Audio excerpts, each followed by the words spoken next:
হরে কৃষ্ণ। তো আমরা শ্রীমদ্ ভাগবত গীতা শ্রীমদ্ ভাগবত গীতার উপরে ইন্ট্রোডাকশন অফ ভগবত গীতা মানে ভগবত গীতার ভূমিকা আলোচনা করব।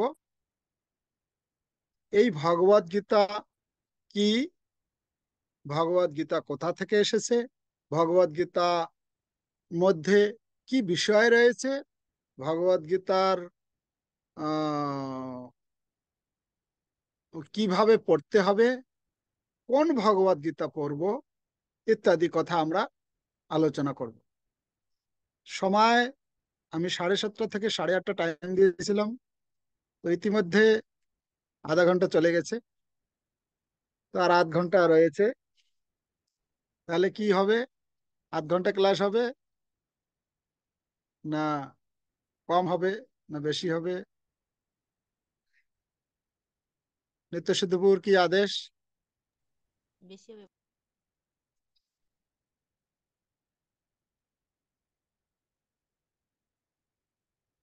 শোনা যাচ্ছে না, আনমিউট করে বলুন।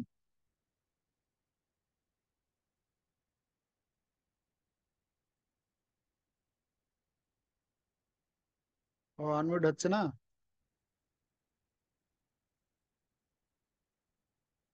এবারে করুন।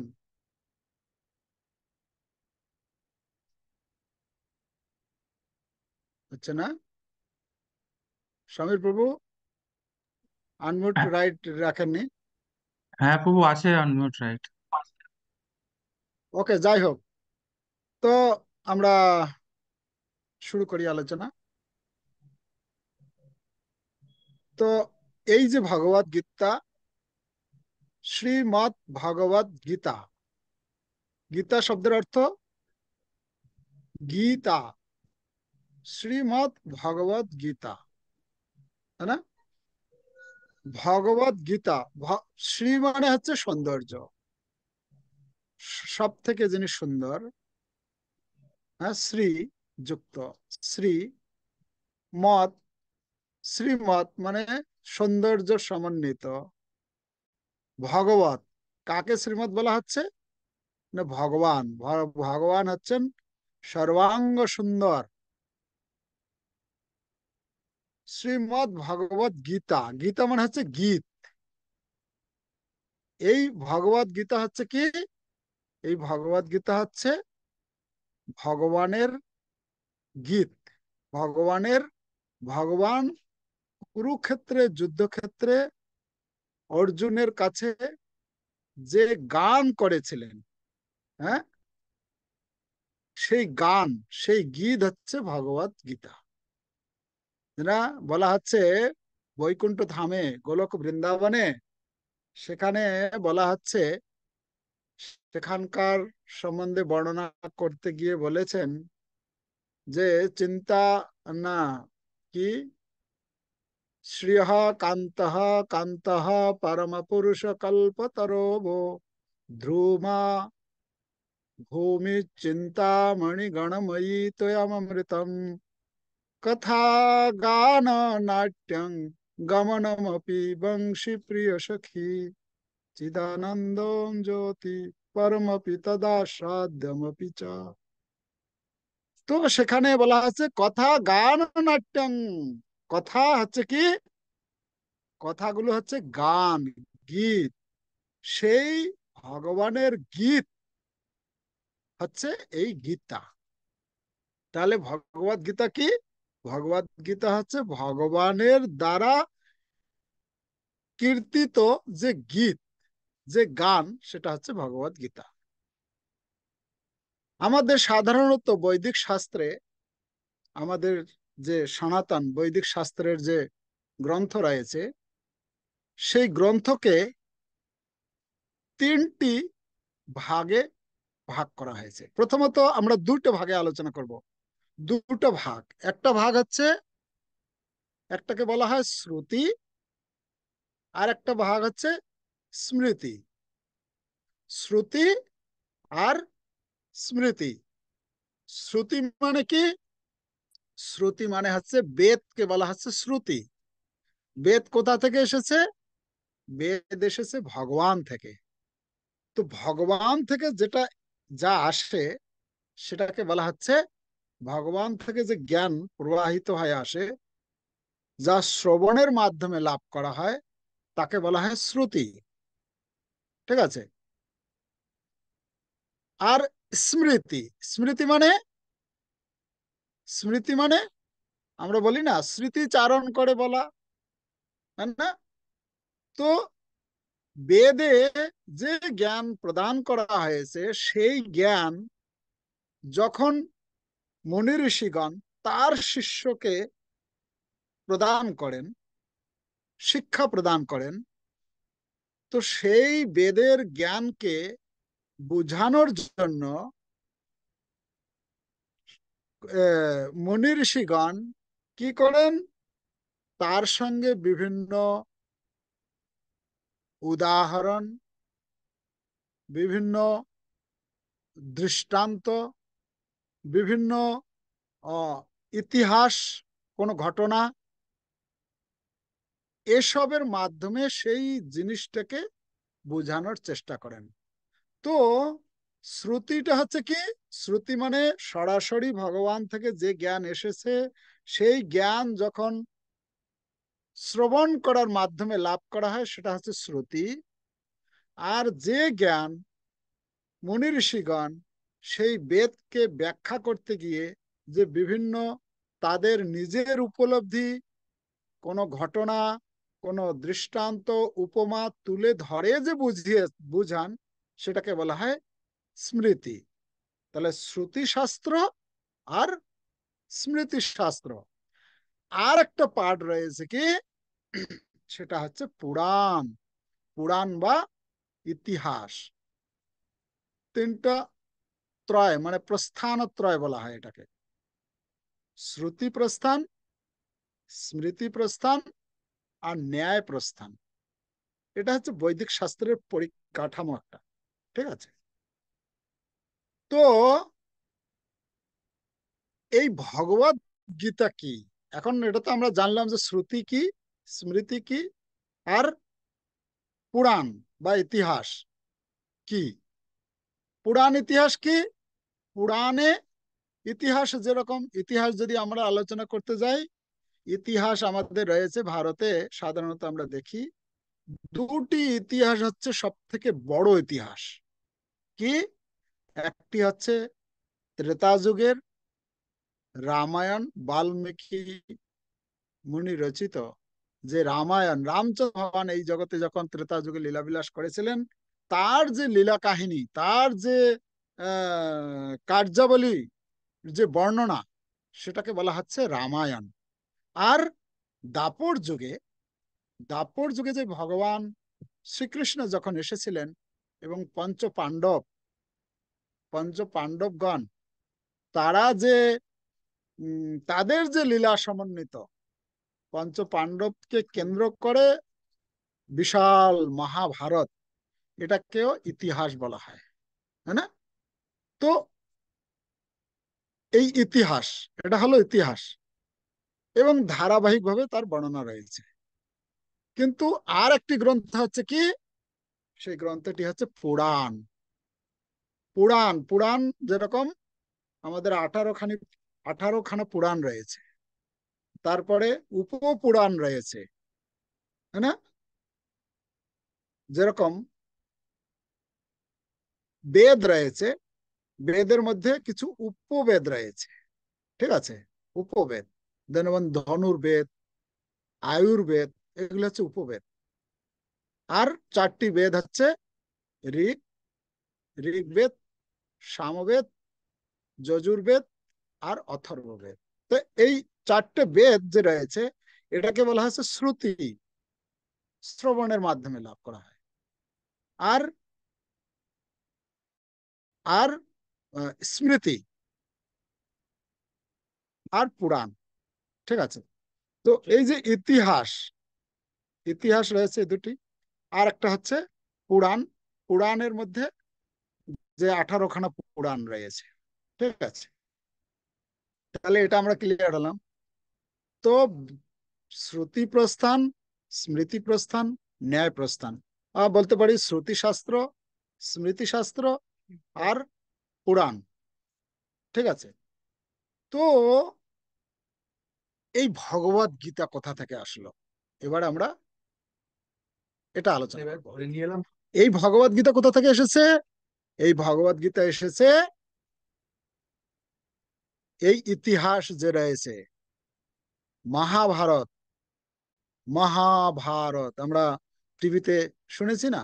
হ্যাঁ, কমসে কম ছোটবেলায় তো টিভিতে সেই দিত। হ্যাঁ, কত এই টিভি দেখার জন্য, মহাভারত দেখার জন্য আমরা লাইন দিয়ে টিভির সামনে বসে অপেক্ষা করতাম কখন শুরু হবে সিরিয়াল। তো এই মহাভারত যে গ্রন্থটি রয়েছে, যা ব্যাসদেব রচনা করেছেন, এই মহাভারতের অনেকগুলো পর্ব রয়েছে। কতগুলো পর্ব? 18টি পর্ব রয়েছে। হ্যাঁ, 18টি পর্বের মধ্যে একটি পর্ব হচ্ছে ভীষ্ম পর্ব। ঠিক আছে। এই ভীষ্ম পর্বে অনেকগুলি অধ্যায় রয়েছে। তো এই ভীষ্ম পর্বের 25 নম্বর অধ্যায় থেকে 42 নম্বর অধ্যায় পর্যন্ত যে এই 18টি অধ্যায়, এই 18টি অধ্যায় হচ্ছে ভগবদ গীতার 18 অধ্যায়। বুঝা গেল? তাহলে এই গীতা কোথা থেকে এসেছে? এই গীতা এসেছে মহাভারতের ভীষ্ম পর্বের 25 অধ্যায় থেকে 18 অধ্যায় পর্যন্ত। এই 18টি অধ্যায় হচ্ছে এই, এখন চালানো ভক্তি আওয়াজ আসছে। তো এই 18টি অধ্যায় হচ্ছে ভগবদ গীতা, যা প্রথম অধ্যায় বিষাদ যোগ থেকে শুরু করে, বিষাদ যোগ, সাংখ্য যোগ, কর্মযোগ, জ্ঞান যোগ, কর্মসন্ন্যাস যোগ, অভ্যাস যোগ বা ধ্যান যোগ, তারপরে বিজ্ঞান যোগ, তারপরে অষ্টম অধ্যায় অক্ষর ব্রহ্ম যোগ, নবম অধ্যায় হচ্ছে রাজবিদ্যা রাজগুজ্জ যোগ, দশম অধ্যায় বিভূতি যোগ, একাদশ অধ্যায় বিশ্বরূপ দর্শন যোগ, দ্বাদশ অধ্যায় ভক্তি যোগ, ত্রয়োদশ অধ্যায় হচ্ছে গুণত্রয় বিভাগ প্রকৃতি পুরুষ বিবেক যোগ, আর 14 অধ্যায় হচ্ছে গুণত্রয় বিভাগ যোগ, পঞ্চদশ অধ্যায় হচ্ছে পুরুষোত্তম যোগ, ষোড়শ অধ্যায় হচ্ছে দৈবাসুর সম্পদ বিভাগ যোগ, সপ্তদশ অধ্যায় হচ্ছে কি? সপ্তদশ অধ্যায় কি? সপ্তদশ অধ্যায়টা ভুলে গেছি। শ্রদ্ধাত্রয় বিভাগ যোগ, কমলাপতিবু বলে দিলেন, শ্রদ্ধাত্রয় বিভাগ যোগ। আর অষ্টাদশ অধ্যায় হচ্ছে মোক্ষ যোগ। এই 18টি যে অধ্যায়, এই 18টি অধ্যায় হচ্ছে মহাভারতের ভীষ্ম পর্বের 18 থেকে 25 থেকে 42 অধ্যায়। তাহলে যদি প্রশ্ন করা হয় ভগবদ গীতা শ্রুতি না স্মৃতি, প্রশ্ন করা যদি হয় আপনাদেরকে, যদি আপনারা গীতা পড়েছেন, গীতা অধ্যয়ন করেছেন, তাহলে আমরা গীতাকে কি বলবো? শ্রুতি শাস্ত্র বলবো না স্মৃতি শাস্ত্র বলবো? কিসের মধ্যে পড়ছে ভগবদ গীতা? যারা ধ্যান সহকারে শুনছেন, যারা নোট করছেন, তারাই একমাত্র বলতে পারবেন। তাছাড়া বোঝা মানে উত্তর দেওয়ার সাথে সাথে একটু কঠিন হতে পারে। হ্যাঁ, ওকে, ঠিক আছে।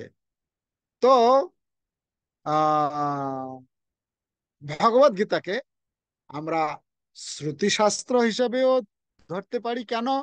শ্রুতি শাস্ত্র কাকে বলা হয়? শ্রুতি শাস্ত্র কাকে বলা হয়? যারা বলতে চান তারা নিজে নিজে আনমিউট করে বলতে পারেন, বলবেন।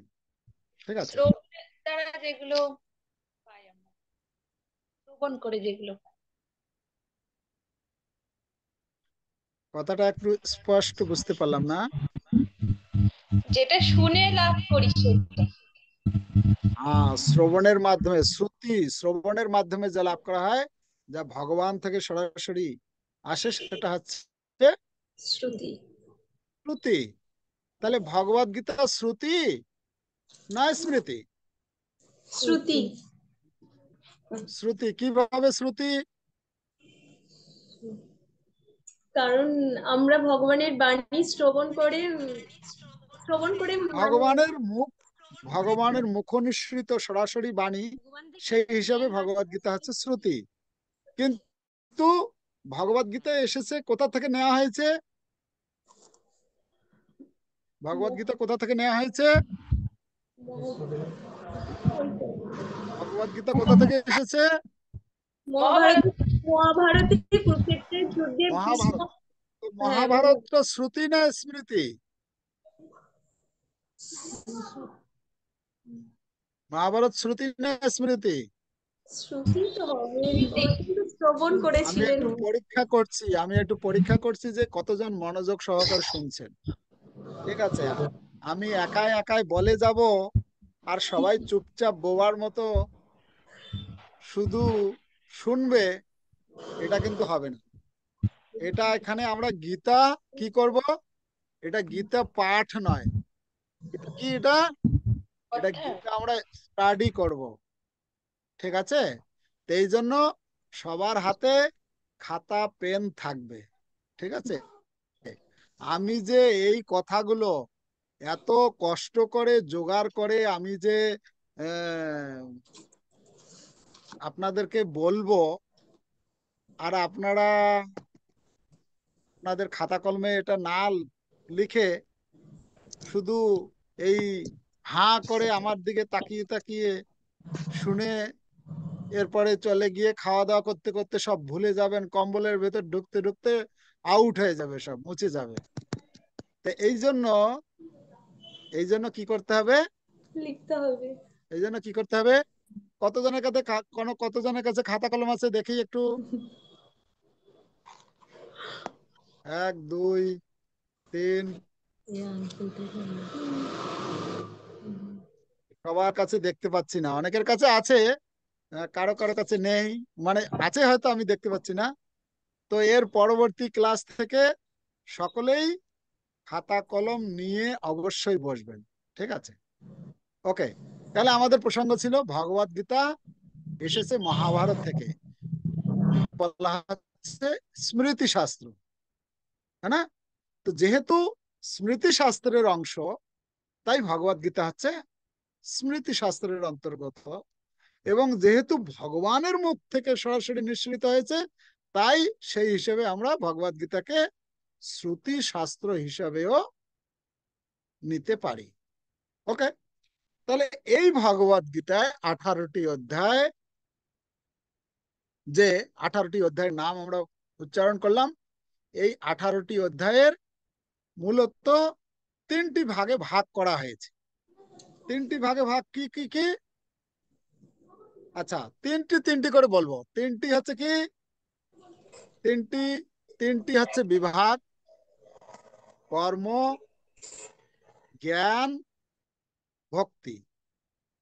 ঠিক আছে, কর্ম, জ্ঞান, আর মধ্যবর্তী স্থানে হচ্ছে ভক্তি।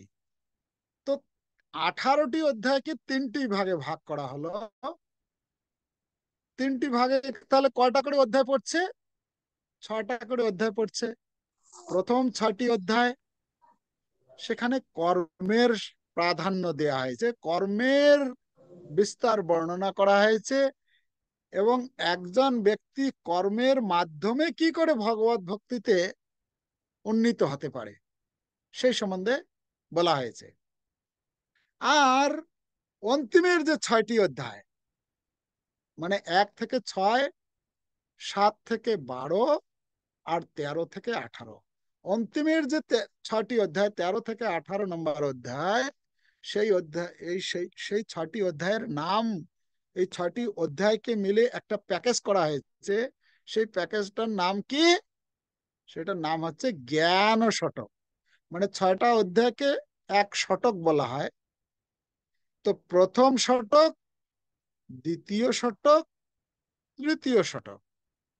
প্রথম শতকের নাম হচ্ছে কর্ম শতক, মধ্যবর্তী যে 6টি অধ্যায়ের নাম বলা হচ্ছে ভক্তি শতক, এবং অন্তিমের যে 6টি অধ্যায় তাকে বলা হচ্ছে জ্ঞান শতক।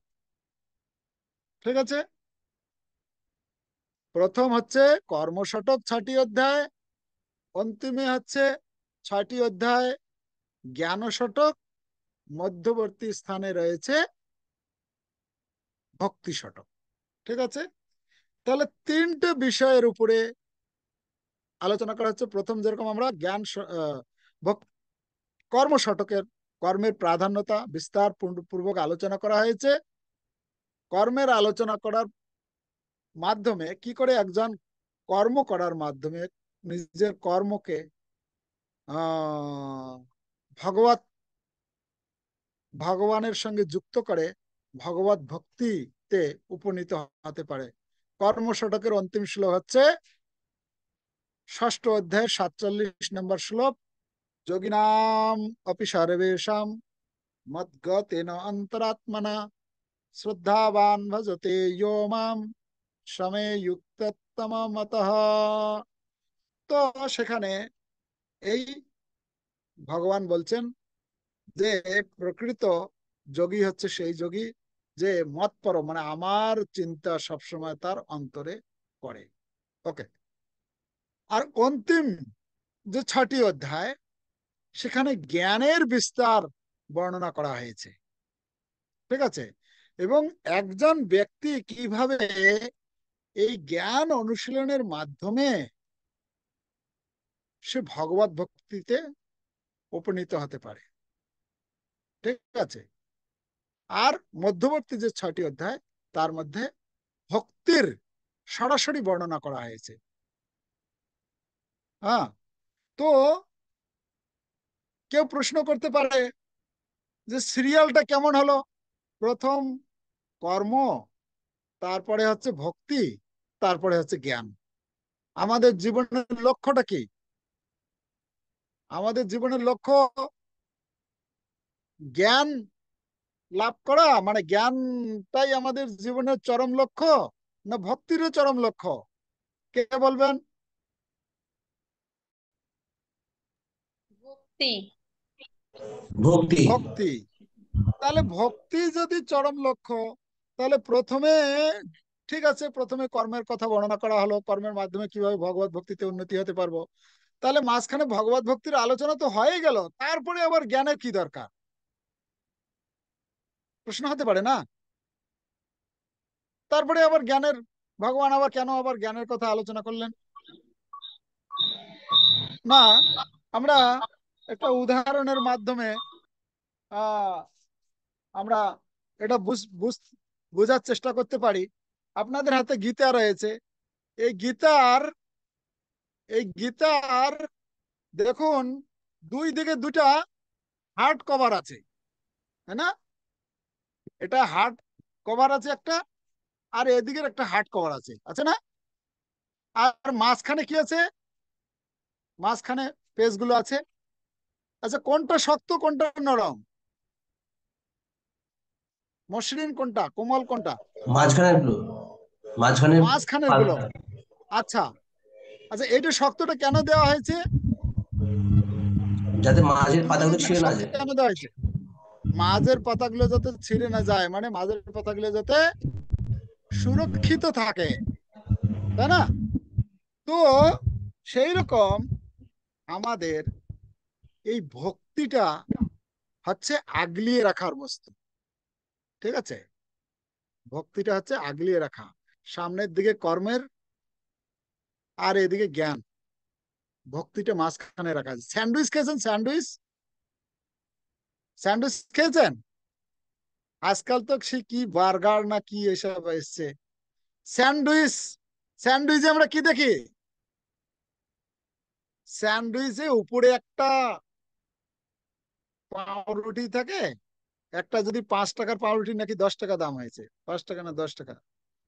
তো ওই 10 টাকার পাউরুটিটা এনে এই কেটে কেটে মাঝখানে ওর মধ্যে কিছু কি করা হয়, ওর মধ্যে কিছু মশলা, কিছু বস্তু সাজানো হয়। আচ্ছা, কোনটার বেশি দাম? উপরের অংশটা, নিচের অংশটা, মাঝখানের অংশটা, কোনটার বেশি খরচা পড়ে? মাঝখানে মাঝখানেরটা বেশি খরচা পড়ে। তার মানে মূল্যবান বস্তু কোনটা? মূল্যবান মাঝখানে। বস্তু মাঝখানেরটা। আর মাঝখানে। ওই মূল্যবান বস্তু মাঝখানেরটাকে যাতে মানে এদিক ওদিক হয়ে না যায়, তার জন্য দুই দিকে দুইটা ওটাকে ভালো করে চাপা দেওয়া হয় না, একদম সুন্দর করে। তো ঠিক তেমনি এই ভক্তিটা হচ্ছে এই কি বলবো, মানে মাল মশলা, মানে এটা এটা হচ্ছে দামি বস্তু। এটাকে সুরক্ষিত রাখার জন্য ভগবান কি করেছেন, প্রথম জ্ঞানের এদিকে কিছু জ্ঞান, শেষের দিকে প্রথম দিকে কিছু ভক্তি দিয়ে, আর মাঝখানে এই সরি কর্ম আর জ্ঞানের আলোচনা দুই সাইডে করেছেন, মাঝখানে ভক্তির আলোচনা করেছেন। তাই মাস যে 6টি অধ্যায়, সপ্তম অধ্যায় থেকে 12 অধ্যায় পর্যন্ত এই ভগবত ভক্তির সরাসরি বর্ণনা করেছেন ভগবান। ওকে, তাহলে আমরা এই ভগবত গীতায় তিনটা শতক গেল, তিনটা শতক আলোচনা করলাম। আমরা আলোচনা করব যে এই ভগবত গীতায় মুখ্যত কয়টি বিষয় আলোচনা করা হয়েছে? 5টি বিষয় আলোচনা করা হয়েছে। কয়টা? 5টা। 5টি বিষয়। 5টি বিষয় সম্বন্ধে আলোচনা করেছেন ভগবান বিস্তারপূর্বক সম্পূর্ণ ভগবত গীতা জুড়ে। কি কি 5টি বিষয় হচ্ছে? পরমেশ্বর ভগবান প্রথম, है না? হ্যাঁ, আমরা দ্বিতীয় অধ্যায় পাবো প্রথম, দ্বিতীয় অধ্যায়ের 2 নম্বর শ্লোকে শ্রী ভগবান উবাচ, শুরু হলো ভগবান সম্বন্ধে। ভগবান সম্বন্ধে, ভগবান কে, ভগবানের স্বরূপ কি, ভগবানের কি যোগ্যতা আছে, ভগবানের কি তার কার্যকলাপ। হ্যাঁ, ভগবত গীতায় ভগবান নিজেও বর্ণনা করেছেন, আর ভগবানের মহান ভক্ত অর্জুনও বর্ণনা করেছেন। অর্জুন ভগবান বর্ণনা করেছেন অহং সর্বস্ব প্রভাব মত্ত সর্বং প্রবর্ততে ইতি মত্বা ভজন্তে মাম বুধা ভাব সমন্বিতা।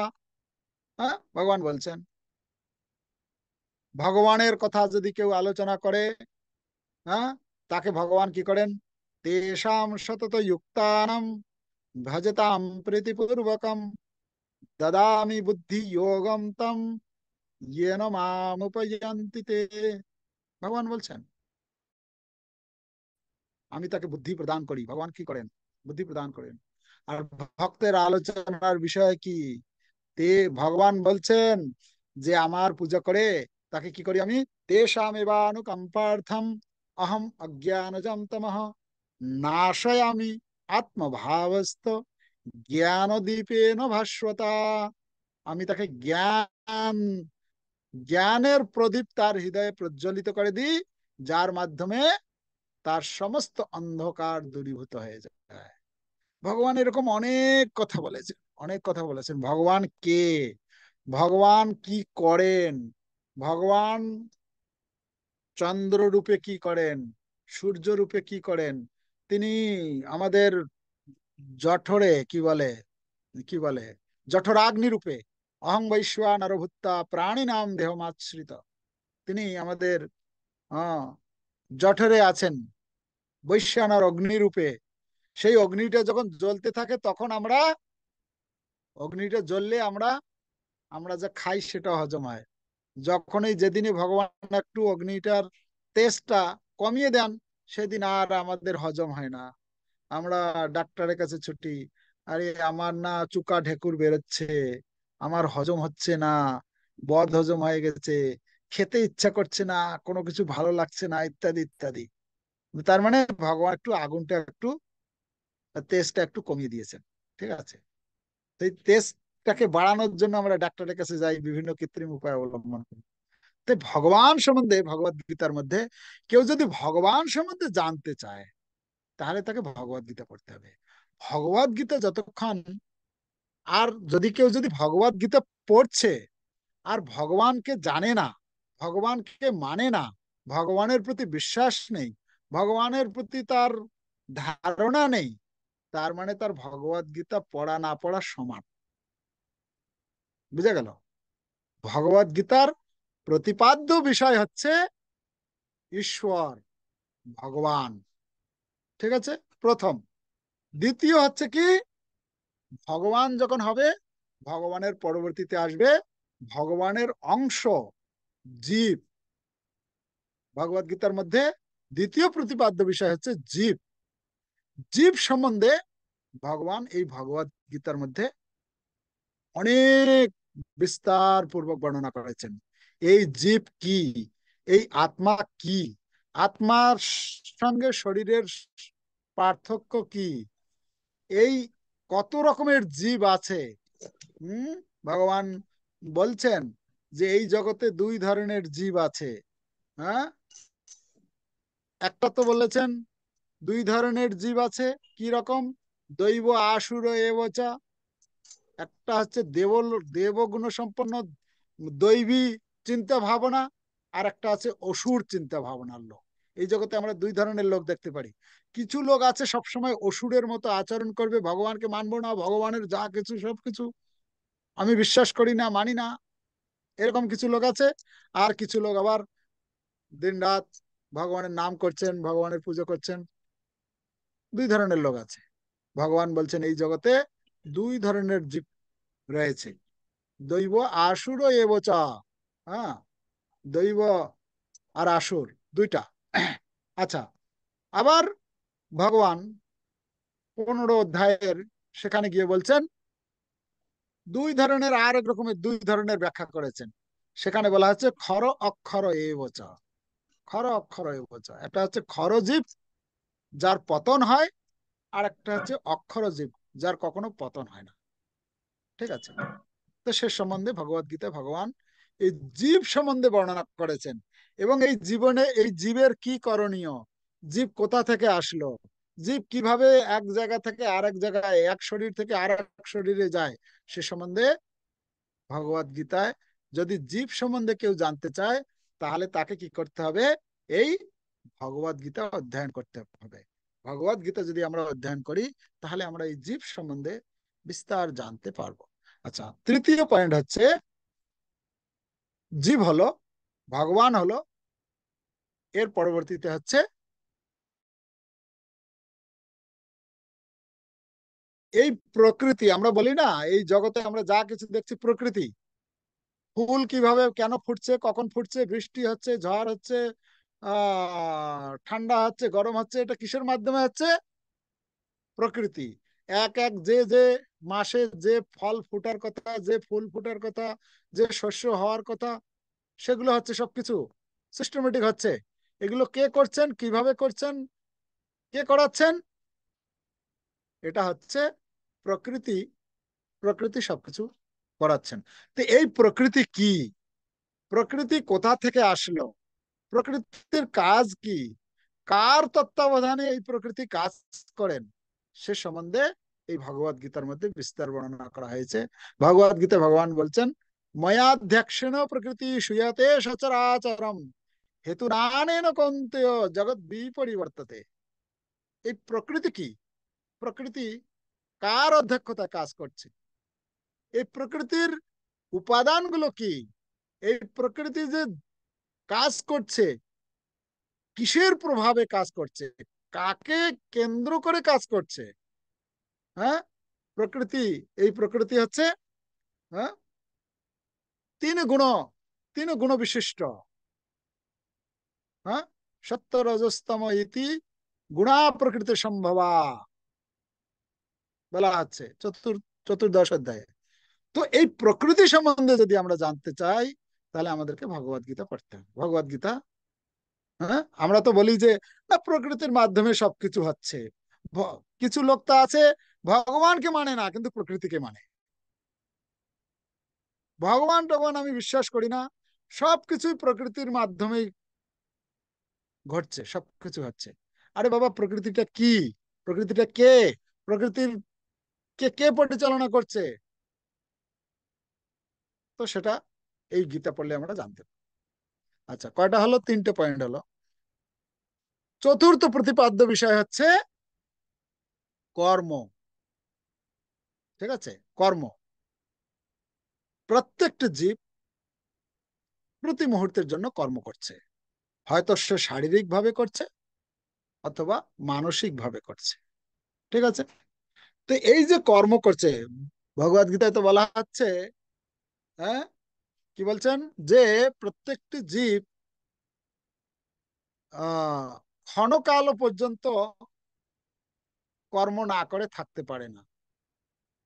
কার্যতে হিয়াবশ কর্ম সর্ব প্রকৃতি জয়ী গুণই। প্রকৃতির বশবর্তী হয়ে গুণের প্রভাবে প্রত্যেকটি জীব কর্ম করছে। জাতু তিষ্ঠত্তি অকর্মকৃত। অকর্ম মানে কর্ম বন্ধ করে এক মুহূর্তও থাকতে পারে না জীব, হ্যাঁ না? তো এই কর্ম, এই যে কর্ম যে করছে জীব, আচ্ছা, কর্মের কত রকম ভেদ রয়েছে, কত প্রকার রয়েছে, কি কর্ম করলে তার কি ফল হবে?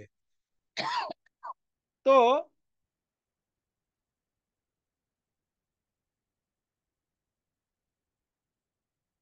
সেই কর্ম সম্বন্ধে বিস্তার বর্ণনা করা হয়েছে এই ভগবদ গীতার মধ্যে।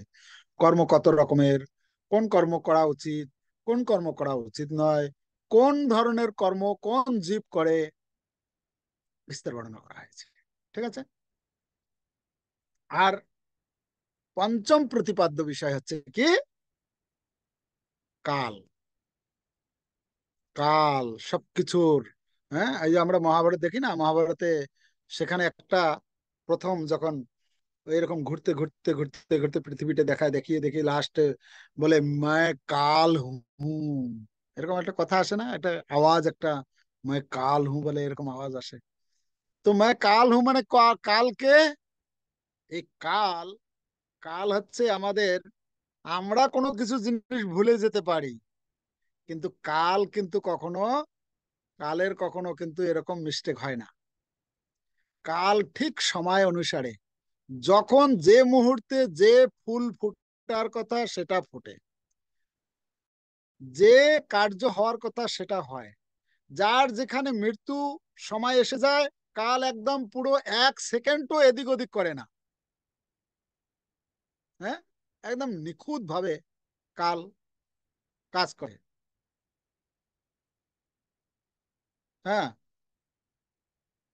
কি নেট কাজ করছে না নাকি?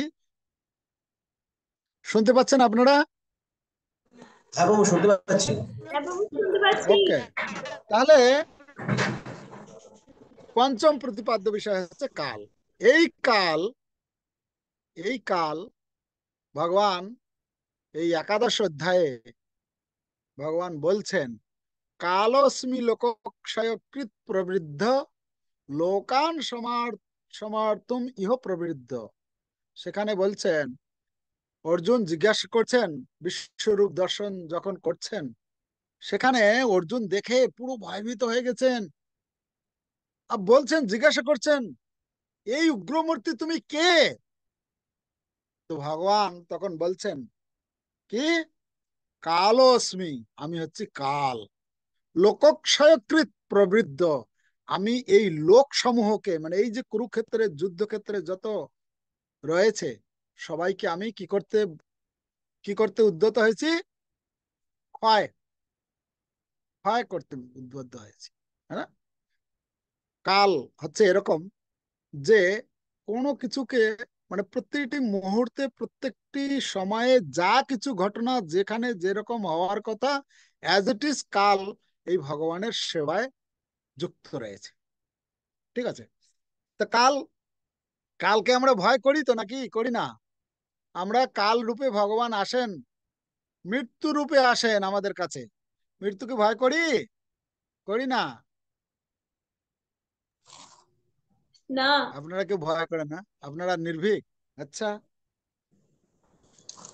তো এই কাল, কাল রূপে ভগবান বলছেন সর্বকাল হরশ্চাহম, হ্যাঁ, উদ্ভব উদ্ভবস্য ভবিষ্যতাম, এরকম ভগবান বলছেন।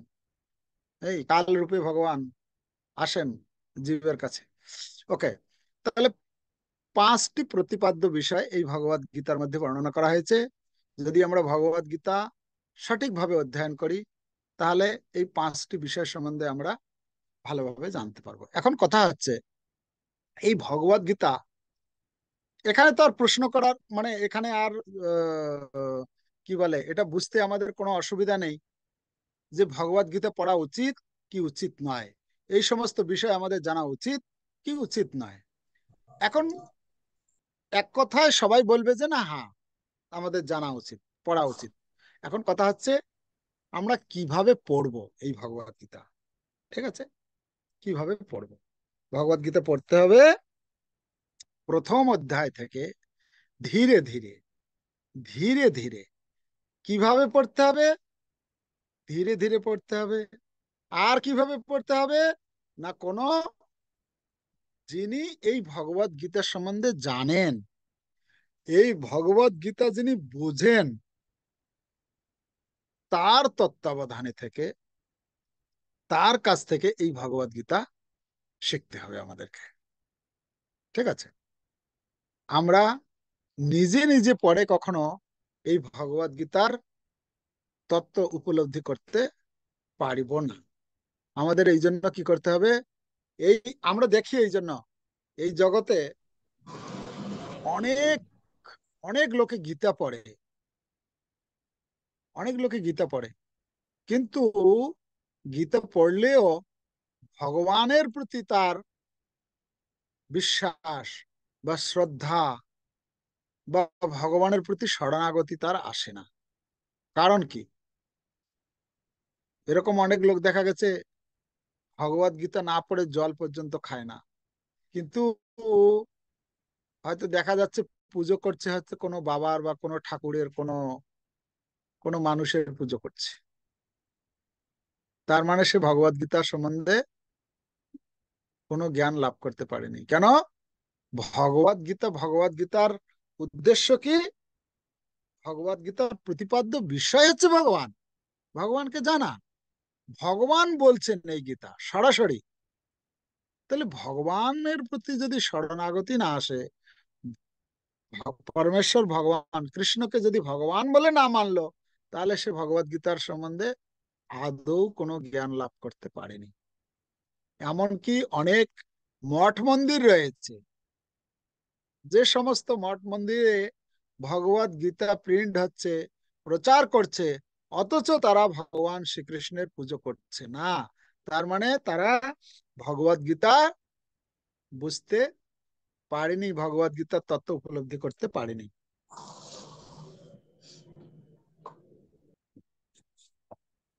তাই না? তো কথা হচ্ছে, ভগবদ গীতা কিভাবে পড়বো?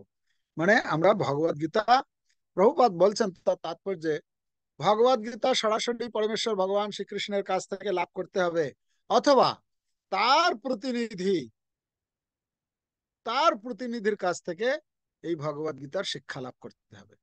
মানে যিনি গুরু পরম্পরা ধারায় এই গীতার জ্ঞান লাভ করেছেন, তার কাছ থেকে আমরা যদি শ্রবণ করি, তার কাছ থেকে শিক্ষা লাভ করি, তাহলে আমরা এই ভগবদ গীতার যথার্থ অর্থ উপলব্ধি করতে পারবো।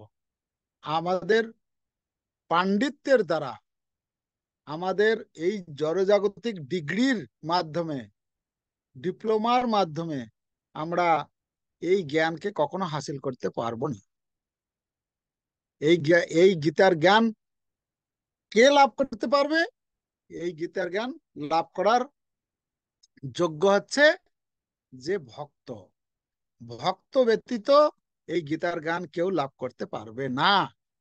প্রভুপাদ বলছেন, যদি কেউ ভক্ত না হয়, যদি কৃষ্ণকে যদি ভগবান রূপে না মেনে যদি ভগবদ গীতা জ্ঞান লাভ করতে চায়, সেটা কি রকম হবে? উদাহরণ দিয়েছেন প্রভুপাদ, একটা মধুর বোতল আছে, মধুর বোতল মধুর বোতল যদি কি বলে, কাচের মধুর বোতল, কাচের আগেকার দিনে তো কাচের ব্যবহার করতো, এই কাচের মধুর বোতল মধু ভরা আছে, আর ওই তার সিপি, ঢাকনা। হ্যাঁ কি বলে, হ্যাঁ ঢাকনাটা, ঢাকনাটা পুরো টাইট করা আছে। কেউ যদি দেখে, ওরে বাপরে, মধু এত সুন্দর, ও বলে, যদি বোতলে যদি তার জিভা দিয়ে চাটতে থাকে, তাহলে কি সে মধুর স্বাদ পাবে? পাবে না। ঠিক যেরকম ওই মধুর বোতলটা না খোলা পর্যন্ত মধুর বোতল চাটলে মধুর স্বাদ পাওয়া যাবে না, ঠিক তেমনি কেউ যদি ভগবদ গীতা পড়ে, নিজের পাণ্ডিত্য দিয়ে বোঝার চেষ্টা করে, কারো, যিনি ভগবদ গীতা এই জ্ঞান গুরু পরম্পরায় লাভ করেছেন তার কাছ থেকে না শিক্ষা লাভ করে, বা ভগবান কৃষ্ণকে পরমেশ্বর ভগবান বলে মেনে না নেয়, তার মানে তার ভগবদ গীতাটা পড়া হচ্ছে ওই মধুর বোতলের ওই ঢাকনাটা না খুলেই মধু আস্বাদন করার চেষ্টার মতোই ব্যর্থতায় পর্যবসিত হবে। ঠিক আছে, তো এই জন্য আমাদের কি করতে হবে, মধুর বোতলটা খুলতে হবে, ঢাকনাটা খুলে আমাদের মধু তবে আমরা আস্বাদন করতে পারবো। আচ্ছা, এখন কথা হচ্ছে, গীতা তো অনেক রয়েছে, আছে না, গীতা তো মার্কেটে অনেক রয়েছে, তাহলে কোন গীতা পড়বো, তাই না? তো কোন গীতা পড়বো, কোন গীতা পড়বো? ভগবদ গীতায় ভগবান বলছেন, ভগবানের কথা কে জানতে পারে, কে ভগবানকে বুঝতে পারে? ভগবান বলছেন, ভক্তা মাম অভিজানাতি যাবান যস্মি তত্ত্বতঃ। ভক্তিয়া মাম, ভক্তা মানে ভক্তির দ্বারা, মাম অভিজানাতি, মাম মানে আমাকে, অভিজানাতি মানে ভালোভাবে জানতে পারে। কে জানতে পারে? যে ভগবত ভক্তির অনুশীলন করে।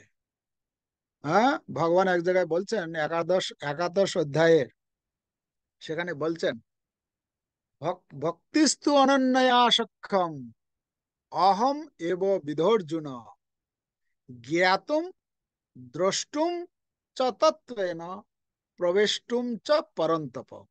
হে পরন্তপ অর্জুন, আমাকে যদি কেউ কি করবে, ভক্তিস্তু অনন্যয়া, অনন্য ভক্তির দ্বারাই একমাত্র পরমেশ্বর ভগবানকে জ্ঞাতুম মানে জানা যায়, দ্রষ্টুম মানে ভগবানকে দর্শন করা যায়, আর প্রবেষ্টুম চ পরন্তপ ভগবানের ধামে ফিরে যাওয়া যায়। তো ভগবানের কথা কে বলতে পারবে? ভগবানের কথা, আচ্ছা, যদি আমরা জাগতিক অর্থে যদি একটা দেখি, ধরুন একজন ব্যক্তি, একজন একজন ধনী ব্যক্তি আছে, একজন অন্য গ্রাম থেকে গিয়েছে, তো সেই ব্যক্তি সম্বন্ধে যদি পরিচয় আমাকে জানতে হয়, কি করতে হবে আমাকে? আমাকে কি করতে হবে? সেই শেঠ বাবুর বাড়িতে, শেঠজির বাড়ির সঙ্গে যে উঠা বসা করে, যাওয়া আসা করে, আদান প্রদান করে, তার সঙ্গে ঘনিষ্ঠতা আছে, শুধুমাত্র তার কাছেই সেই ব্যক্তির সঙ্গে আমি জানতে পারবো। তাকে আমি যদি জিজ্ঞেস করি, আচ্ছা শেঠজি কি করেন, তার কয়টা দোকান আছে, সে সারাদিনে তার কত টাকা সোনা বেচা কেনা হয়, হ্যাঁ, তার তার কত জমি আছে, কয়টা বিল্ডিং আছে, কয়টা দোকান আছে, কয়টা তার চাকর বাকর আছে, ইত্যাদি ইত্যাদি, তো কে বলতে পারবে সেই সম্বন্ধে? না, তার বাড়িতে যে আসা যাওয়া করে, তার সঙ্গে যার ঘনিষ্ঠতা আছে, সে একমাত্র পরিচয়টা দিতে পারবে, না? নাকি মার্কেটে যে কাউকে বললে গিয়েই তার পরিচয়টা আমি পেয়ে যাব? তার কাছে পরিচয় ভালো আমি জানতে পারবো যার সঙ্গে তার ঘনিষ্ঠতা আছে। তো ভগবানের সম্বন্ধে যদি আমি জানতে চাই, তাহলে কার কাছ থেকে জানতে পারবো?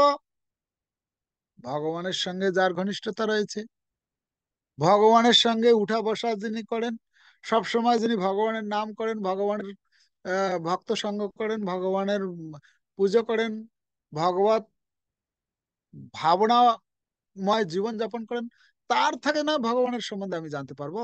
নাকি আমি কোনো রাস্তার লোককে, যে ভগবান সম্বন্ধে যার কোনো ধারণা নেই, হ্যাঁ, তার কাছ থেকে আমি জানতে পারবো কখনো?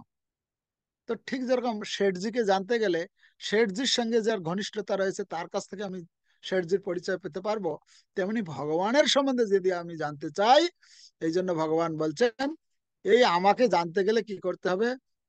যে ভগবত ভক্তির অনুশীলন করে সেই একমাত্র জ্ঞাতম, সে একমাত্র আমাকে জানতে পারে, অন্য কেউ জানতে পারবে না।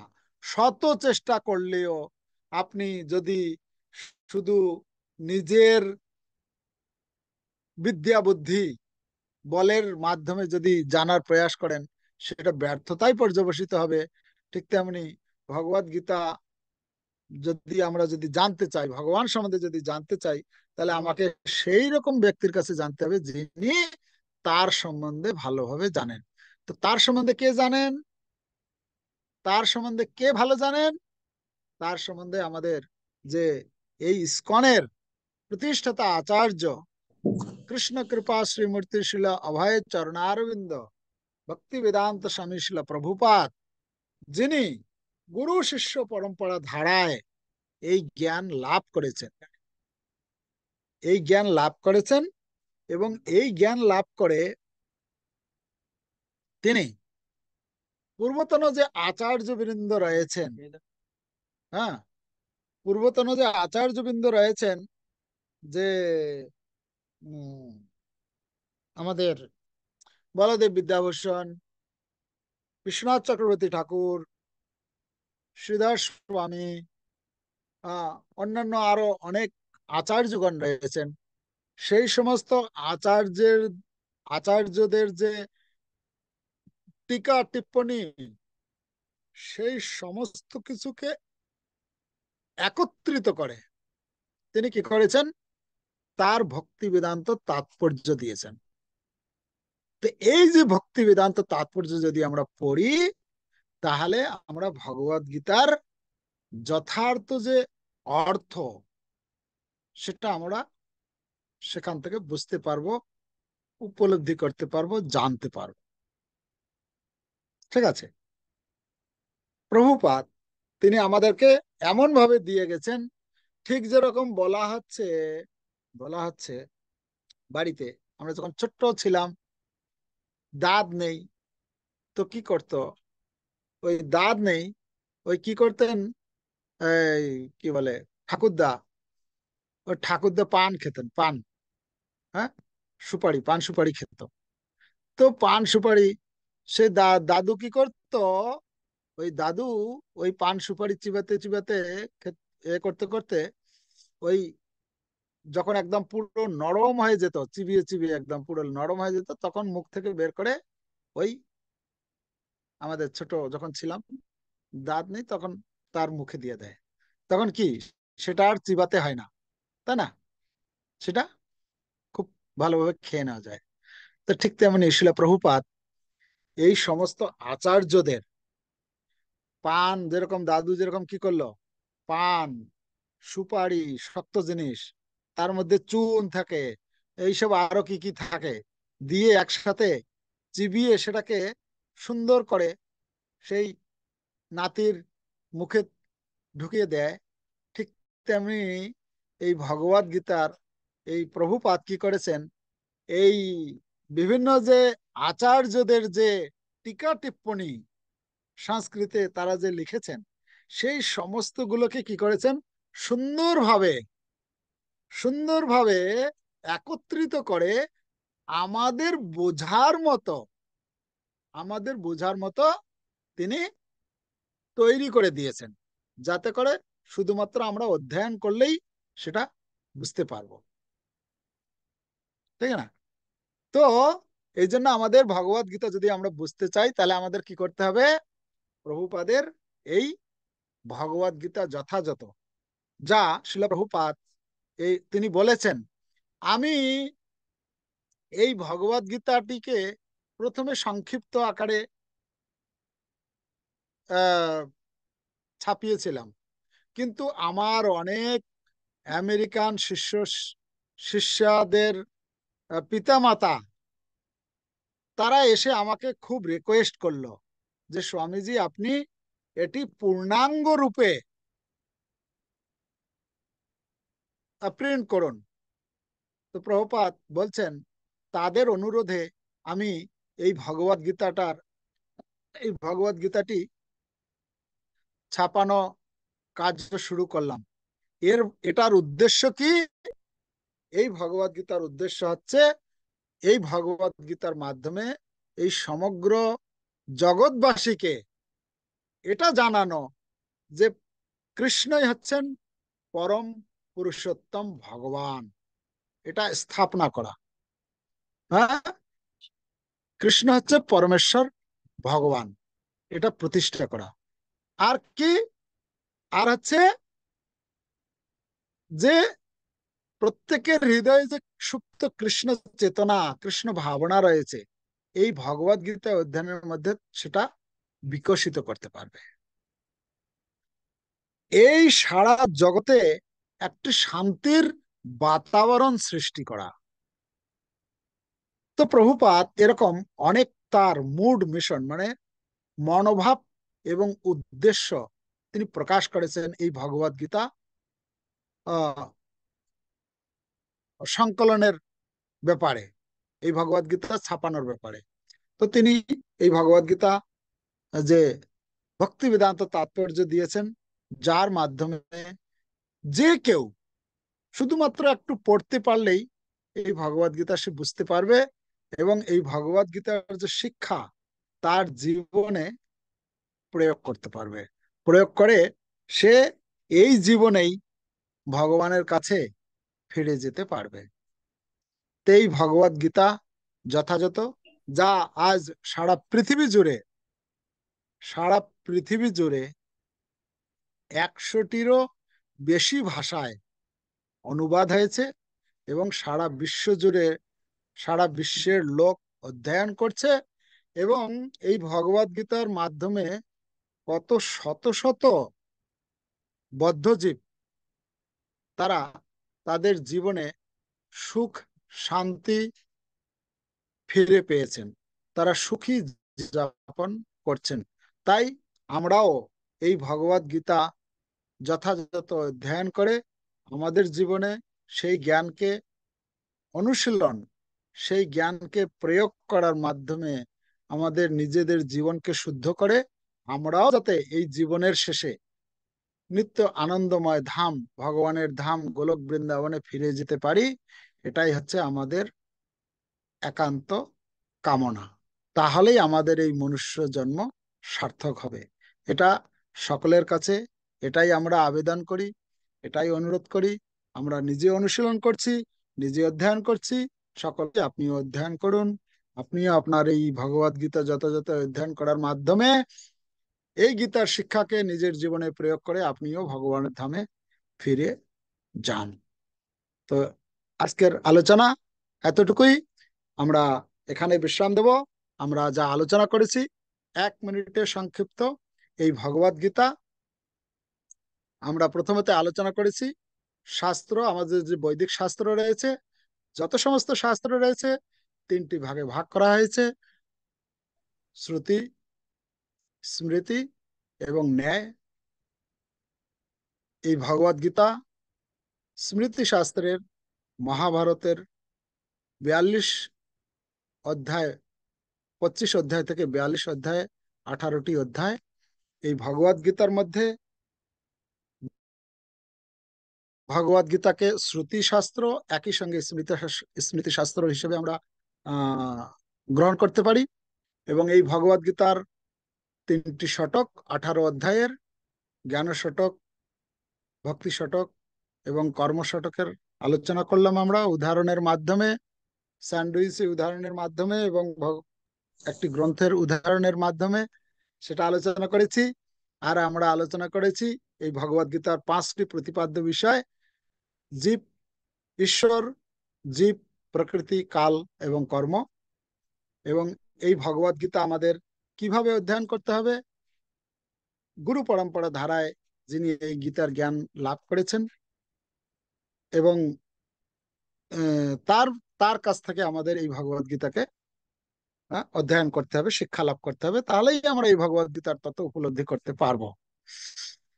এবং অন্তিমে আমরা আলোচনা করেছি এই জগতে যদিও অনেক গীতা রয়েছে, কিন্তু প্রভুপাদের যে দেওয়া তাৎপর্য, যেটি হচ্ছে বিভিন্ন আচার্যদের, রামানুজাচার্য, মাধবাচার্য, শ্রীধর স্বামী, বিশ্বনাথ চক্রবর্তী ঠাকুর, বলদেব বিদ্যাভূষণ, বিভিন্ন আচার্যদের যে এই গীতার উপরে যে ভাষ্য রয়েছে, সমস্ত ভাষ্যকে একত্রীকরণ করে সেটাকে সুন্দর প্রাঞ্জল ভাষায় আমাদের গ্রহণযোগ্য করে তিনি আমাদেরকে প্রদান করে গেছেন।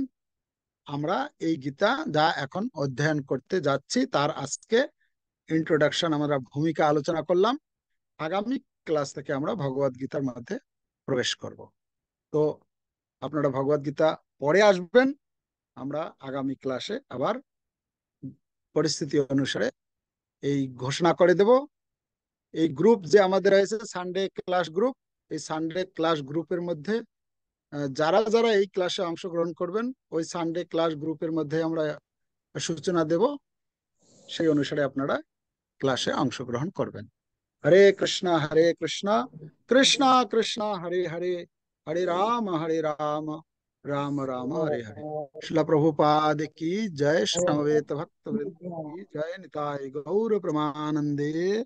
हरि हरि बोल। हरि हरि बोल।